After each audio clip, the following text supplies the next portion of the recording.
नमस्कार दोस्तों, मैं हूं आपका दोस्त संचित। स्वागत करता हूं नॉलेज गेट प्लेटफॉर्म में। आज इस वीडियो में 2-3 इंपॉर्टेंट बातें हैं जिसके ऊपर हम बात करने वाले हैं। बहुत सारे स्टूडेंट्स के डाउट आ रहे थे कि सर रिजल्ट कब तक आने वाला है। तो रिजल्ट पहले नहीं आता, उससे पहले एक प्रोविजनल की और आपकी रिस्पॉन्स शीट वगैरह सब आएगी और कुछ समय मिलेगा आपको चैलेंज करने के लिए। उसका क्या प्रोसीजर है और जो रिस्पॉन्स शीट है उसका आप कैसे एडवांटेज उठा सकते हैं, वो सारी बातें आपको बताऊंगा। रिजल्ट कब तक आने वाला है और वो लोग जिनका पेपर अच्छा हुआ है, वो पेपर लोग जिनका पेपर अच्छा नहीं हुआ, आगे की क्या स्ट्रेटेजी होनी चाहिए, इस वीडियो में एक एक करके सारी बातों पे हम चर्चा करेंगे। तो सबसे पहले एक पूरा कैलेंडर मैं आप लोगों के लिए बना के लाया हूँ जिससे आई थिंक पूरी बात आपको समझ आएगी। और जो लास्ट साइकिल हमारी हुई थी जून 25 की, वहां पे एनटीए ने क्या प्रोसेस फॉलो किया था वही प्रोसेस यहाँ भी फॉलो होने वाला है। तो देखिए, एग्जाम होने के 6 से 7 दिन के बाद, 6 से 7 दिन का समय एनटीए लेता है जो लास्ट एग्जाम हुआ था। तो जैसे इस बार लास्ट एग्जाम हमारा हुआ था 7 जनवरी को, है ना। तो 6 से 7 दिन, मैं वर्किंग डेज की बात कर रहा हूँ तो 2-3 दिन और ऐड कर लेते हैं। तो मान के चलिए 15 से 18 जनवरी में मान के चल रहा हूँ। इसके अंदर क्या होने वाला है, सबसे पहले आएगी प्रोविजनल की। अब प्रोविजनल की क्या होती है, तो एनटीए डायरेक्ट रिजल्ट नहीं देगा, एक प्रोविजनल की देगा, उसके साथ में जो आपका क्वेश्चन पेपर और response sheet. Because paper online हुआ था तो अभी भी क्वेश्चन पेपर किसी के पास नहीं, हमारे पास भी नहीं है। तो क्या क्वेश्चन पेपर था, आपने क्या रिस्पॉन्स फिल किया, और प्रोविजनल की, सो दैट एक विंडो आपको दी जाएगी अगर आप कोई आंसर कोई की चैलेंज करना चाहते हैं। फॉर एग्जांपल एनटीए बोलता है कि लेट मी से question number so and so का आंसर ए था और आपका मानना है कि नहीं आंसर बी होना चाहिए, तो एक चैलेंज की 2 से 3 दिन की विंडो दी जाती है। तो जो प्रोविजनल की क्वेश्चन पेपर और जो रिस्पॉन्स शीट आपकी है जो आपने फिल की थी एग्जाम में, वो 15 से 18 जनवरी के करीब मेरे हिसाब से आ जानी चाहिए। आपको यहाँ पर क्या करना है, जैसे ही आपकी रिस्पॉन्स शीट आएगी, आपको कुछ लोग उसे डाउनलोड नहीं करते क्योंकि ये लिंक टेम्पररी होगा, तो उसको इमीडिएटली डाउनलोड करना है। उसका फायदा क्या होगा आके आपको समझाऊंगा। अब बात आ गई चैलेंज विंडो की। तो ज्यादातर लोग या तो श्योर होंगे कि हमारा हो ही नहीं रहा, एक दो क्वेश्चन ऊपर नीचे होंगे तो कोई फर्क नहीं पड़ रहा, या कुछ लोग ऐसे हो सकते हैं जिनका बहुत अच्छे मार्जिन से नेट या जेआरएफ या पीएचडी जो भी वो टारगेट कर रहे हैं क्वालिफाई हो जाएगा, उनको भी फर्क नहीं पड़ता। अगर आप एकदम बॉर्डर पे लटके और आप आइडेंटिफाई कर पा रहे हैं कि एक दो क्वेश्चन ऊपर नीचे गलत है, आप चैलेंज कर सकते हैं, तो 2-3 दिन की विंडो आपके पास होगी। तो मेरे ख्याल से जनवरी थर्ड वीक में मान के चलिए 15 से 20 के करीब में आपके पास विंडो होगी, आप चैलेंज कर सकते हैं। चैलेंज करने की जो फीस होगी वो होगी 200 रुपीज पर क्वेश्चन, है ना। ये एक बात हो गई। फाइनली उसके फिर बाद जो एनटीए है वो वेट करता है, देखता है क्या चैलेंजेस थे। उनके पास एक अपनी एसएमईज होती हैं जो सब्जेक्ट मैटर एक्सपर्ट होते हैं, वो उस चैलेंज को इन्वेस्टिगेट करेंगे। और लास्ट टाइम उससे 10-12 दिन के बाद फिर से जो फाइनल रिजल्ट आएगा, फाइनल की फाइनल रिजल्ट पब्लिक हो जाएगा। तो मेरा मानना है जनवरी में आप मान के चलिए 25 से 30 जनवरी के बीच में, या स्टार्टिंग के फरवरी में 3-4-5 फरवरी तक आपका जो फाइनल रिजल्ट और फाइनल की है वो आपका पब्लिक हो जाएगा। तो ये एक मोटा मोटा कैलेंडर मैंने आपको बता दिया, सो दैट अभी किसमें इस पूरे आइडिया में किसी को कोई डाउट कोई कंफ्यूजन नहीं रहे। यस। अब एक और छोटी सी बात यहाँ पर करता हूँ। हमारी वेबसाइट पे जब आप जाएंगे मैं अभी कोर्स की बात नहीं कर रहा, एक आपके फायदे की बात कर रहा हूँ डायरेक्ट। तो आपको ऑलरेडी यहाँ पर नेट रिजल्ट प्रिडिक्टर नजर आ रहा होगा। तो यहाँ पर आपको क्या करना है, जैसे ही आपकी रिस्पॉन्स शीट आएगी, रिजल्ट आने में लगेगा 15-20 दिन उसके बाद, लेकिन रिस्पॉन्स शीट आती है, आपको क्या करना है, आपको आपकी रिस्पॉन्स शीट डाउनलोड कर लेनी है और यहाँ पर आप आएंगे और क्लिक करेंगे नेट रिजल्ट प्रिडिक्टर में। तो उसके अंदर जाके आप अपना पूरा एनालिसिस कर सकते हैं, लेकिन वो तभी कर पाएंगे जब आपके पास रिस्पॉन्स शीट होगी। मैं 1 मिनट आपको लाइव करके दिखाता हूँ कि क्या क्या आप एनालाइज कर सकते हैं। जी। तो यहाँ पर आप देखेंगे जैसे ही आप अपने रिस्पॉन्स शीट यहाँ पर सबमिट करेंगे, हम exam by exam, paper by paper look at this. तो इसमें होने वाला यह है कि सबसे पहले क्वेश्चन एनालिसिस, कौन सा क्वेश्चन आपने सही किया, कौन सा क्वेश्चन आपने गलत किया, वो सारी डिटेल यहाँ पर आपको मिल जाने वाली है, पॉइंट नंबर 1। उसके बाद मार्क्स एनालिसिस जो कि बहुत इंपॉर्टेंट है। तो आप देखेंगे टोटल कितने क्वेश्चंस आपने अटेम्प्ट किए, पेपर 1 में कैसा किया, पेपर 2 में कैसा किया, कितने सही थे कितने गलत थे। ये एनालिसिस कभी हम खुद से नहीं कर पा रहे होते इतनी डिटेल में जाके, उसके अंदर भी आप जाएंगे बात यहीं खत्म नहीं है। आपकी एक्यूरेसी क्या, लेट मी गो इन पेपर 2। तो पेपर 2 के अंदर आप देखेंगे, मैं आपको यहाँ पर यूनिट बाय यूनिट भी दिखा सकता हूँ।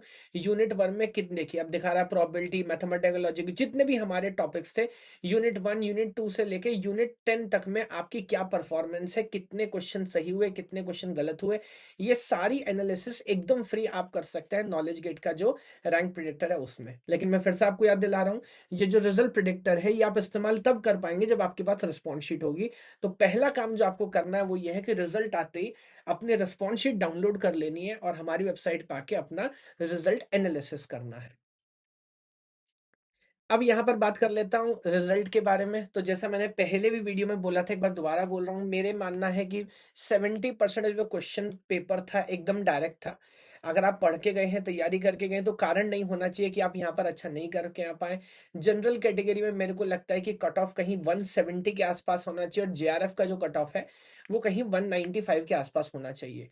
अब और ऐसा क्या किया जा सकता है, हम यहाँ पर नॉलेज गेट पर क्या कोशिश कर रहे हैं, है ना। अगर आप इंटरेस्टेड हैं, सिर्फ तभी आपसे बात कर रहा हूँ, जून 26 में, दिसंबर 26 में, तो एक बार जरूर देखिएगा कि क्या हम यहाँ पर डिफरेंट करने की कोशिश कर रहे हैं और क्यों हमारे स्टूडेंट्स इस बार बहुत अच्छा एग्जाम में करके आए। तो मैं एक एक करके आपको समझाता हूँ। सबसे पहला जो फीचर हम यहाँ पर दे रहे हैं, स्टूडेंट जो है वो बड़ा कंफ्यूज रहते हैं अपने टारगेट के अंदर, है ना। देखिए, कैटेगरी अलग हो सकती है, जनरल है सर, ओबीसी है, नॉन क्रीमी लेयर है, एससी है, एसटी है, टारगेट अलग हो सकते हैं। हमारा टारगेट जेआरएफ है। अब आप समझिए, अगर कोई पहली बार प्रिपेयर कर रहा है, मान लीजिए वो एससी एसटी कैटेगरी से बिलोंग करता है और उसको सिर्फ पीएचडी क्वालिफाई करना है, और आप उसको सब कुछ पढ़ा देंगे बहुत कॉम्प्लेक्स लेवल पे, उसको जरूरत नहीं है। ऐसा भी हो सकता है उसको नुकसान हो क्या सकता, हो गई कि वो उतना पढ़ने की जरूरत नहीं थी, आपने सब कुछ पढ़ाई तो नुकसान हो गया। तो यहाँ पर हमारे सिस्टम में आप क्या देखेंगे, हमारे पास एक बिल्कुल बहुत शानदार गोल सिलेक्टर है, जिसको आप गोल स्लाइड करके अपना गोल टारगेट कर सकते हैं। मैं आपको एग्जाम्पल देके दिखाता हूँ लाइव कि कैसे आप इसका इस्तेमाल कर सकते हैं। जैसे मान लीजिए मैं नेट कोर्स के अंदर जाके आपको दिखाता हूँ। तो just give me a second, यहाँ हम चले गए पेपर 2 के अंदर, और आप देखेंगे जैसे आप एंटर करेंगे यहाँ पे देखिए गोल स्लाइडर आपको नजर आएगा। और इस गोल स्लाइडर में क्या है, मैं आपको स्लाइड करके दिखाता हूँ। तो देखिए, ये आपको दिखा रहा है कि जैसे जैसे आप आगे बढ़ते जा रहे हैं, कितने सब टॉपिक हमारा हर सब्जेक्ट टॉपिक्स और सब टॉपिक में डिवाइडेड है, कितने सब टॉपिक आपको पढ़ने हैं। और मान लीजिए यहाँ रुक जाते हैं, तो देखिए इस समय आपको बता रहा है कि टोटल सिलेबस का सिर्फ अभी तक हमने 16-70% पार्ट कंप्लीट किया है, लेकिन वहीं से 51% ऑफ द क्वेश्चन आ रहे हैं। तो हमारे सिस्टम के पास टोटल 2500 पीवाईक्यूज हैं, जिस बेस पे हमने पूरा एनालिसिस करके कंप्लीट कर दिया है ना, और समझा दिया है कि किस टॉपिक से कितने क्वेश्चन आते हैं। तो ये बड़ी अजीब बात है, बट आप देखेंगे तो आपको बड़ा मजा आएगा। जैसे यहाँ देखेंगे तो हम बोल रहे हैं टोटल 27% सिलेबस अभी तक हमने सब टॉपिक्स हमने कंप्लीट किए हैं, लेकिन वहीं से 75% ऑफ द क्वेश्चन पूछे जा रहे हैं। और आप देख रहे हैं ड्यूरेशन कैसे बढ़ रहा है। तो अगर मैं यहाँ पे सेलेक्ट कर देता हूँ फॉर एग्जाम्पल, और अब हम कोर्स में जाते हैं, तो आप देखेंगे मैं पहली यूनिट के अंदर जा रहा हूँ, डिस्क्रीट मैथ्स के अंदर प्रोपोजिशन है, सेट थ्योरी है। अब देखिए फिलहाल कह रहा है इस टारगेट के हिसाब से आपको रिलेशन पढ़ने की जरूरत नहीं, वहां से इतना क्वेश्चन नहीं पूछा जाता। फंक्शंस मत पढ़िए, नंबर सिस्टम शायद उतना देखने की जरूरत नहीं, permutation combination probability graph theory आपको देखना है। तो ये सिस्टम खुद में खुद आपके गोल के हिसाब से आपका सिलेबस चूज करता है, लिमिटेड कंटेंट आपको दिखाता है, जो मेरे को नहीं लगता है इंडस्ट्री में कोई कर रहा है या करने की सोच भी रहा है, एआई का सही इस्तेमाल। उसके बाद बात है कितने क्वेश्चन सॉल्व करें सर, कितने पीवाईक्यूज हैं, कितने प्रैक्टिस क्वेश्चन है। तो इसको भी यहाँ पर हमने स्मार्ट लेसन सीक्वेंसिंग में बहुत शानदार तरह से मॉनिटर किया। तो आप देखेंगे, मान लीजिए मैं शॉर्टेज ऑफ अस दिखा रहा हूँ एक टॉपिक, तो पहले बता रहा है कि टोटल सीपीयू शेड्यूलिंग के 23% क्वेश्चन सिर्फ यहाँ से पूछे जा रहे हैं, यानी कि आपको पता है टॉपिक कितना इंपॉर्टेंट है। आप देख सकते हैं गेट के, नेट के जितने भी लेवल वाले क्वेश्चन, गेट के वो क्वेश्चन जो नेट वालों के लिए रिलेटेबल है, वो सारे क्वेश्चन। उसके बाद एडिशनल प्रैक्टिस सेक्शन, आप जितने चाहे उतने क्वेश्चन प्रैक्टिस कर सकते हो। अगर चलो मैं यही लेवल आपको लाइव दिखाता हूँ, हमने अभी इसको आगे सेलेक्ट कर देता हूँ सो दैट सारे सब टॉपिक हमारे पास आ जाए। तो हम बात कर रहे थे ऑपरेटिंग सिस्टम की, लीजिए यहाँ चले जाते हैं, हम बात कर रहे थे सीपीयू शेड्यूलिंग की। इसके अंदर हमने बात की शॉर्टेज ऑफ फर्स्ट की। तो देखिए जैसे इस टॉपिक के अंदर हम जाते हैं, सारे notes videos back to back questions आपको दिखने लगेंगे, सारे क्वेश्चन आपको प्रैक्टिस करने हैं, हर क्वेश्चन का आपको वीडियो सॉल्यूशन मिलेगा। उसके बाद भी अगर आपका मन नहीं भर रहा, तो यहाँ देखिए एडिशनल प्रैक्टिस क्वेश्चन भी हैं, आप और भी एडिशनल प्रैक्टिस क्वेश्चन अटेम्प्ट कर सकते हैं। तो ये पूरा काम हमने यहाँ पे करने का काम किया। जैसे मैं बता रहा हूँ 2463 पीवाईक्यू सिर्फ नेट के, यहाँ मैं गेट और बाकी एग्जाम्स की बात नहीं कर रहा, हमारे सिस्टम में है, that too with video solutions. तो इस लेवल की तैयारी हम कराने वाले हैं। इंपॉर्टेंट वाली बात मैं आपको पहले ही बता चुका हूं कि बच्चा पढ़ते जा रहा है, पढ़ते उसको ये नहीं समझ आ रहा पढ़ना क्या है, क्वेश्चन कहां से आएगा। तो आपको कोई पीवाईक्यू जाके एनालाइज करने की जरूरत नहीं है, आप देख सकते हैं यहाँ पे। तो मैं अगेन चलिए इसी यूनिट को हम एक बार देख लेते हैं।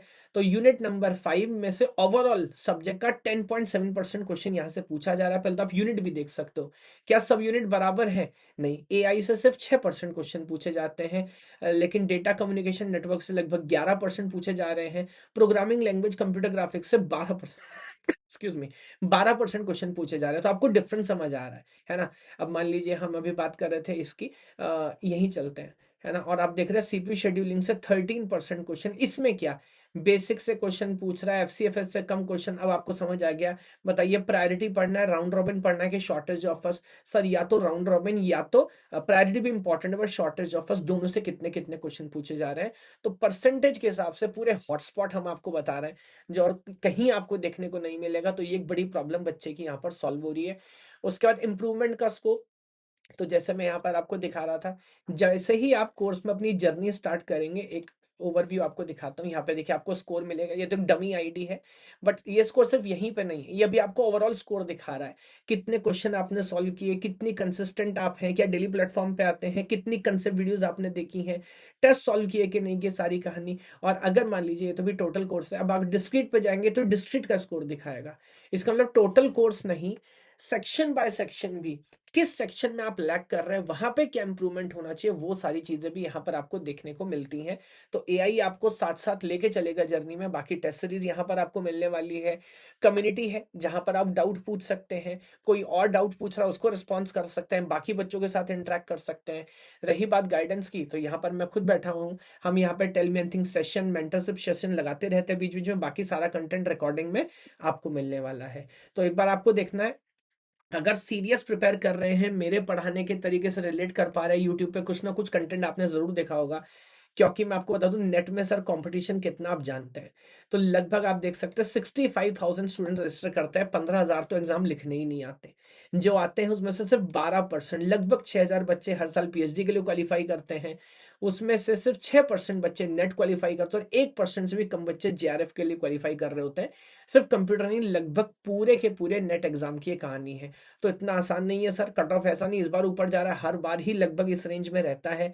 तो अगर आप सीरियस प्रिपेयर कर रहे हैं और इस बार जो गलतियां हो गई, उसमें सुधार करना है, आगे बढ़ना है, तो हमारे सिस्टम को ज्वाइन करिए और शानदार तरह से अपनी प्रिपरेशन को आगे लेके चलिए।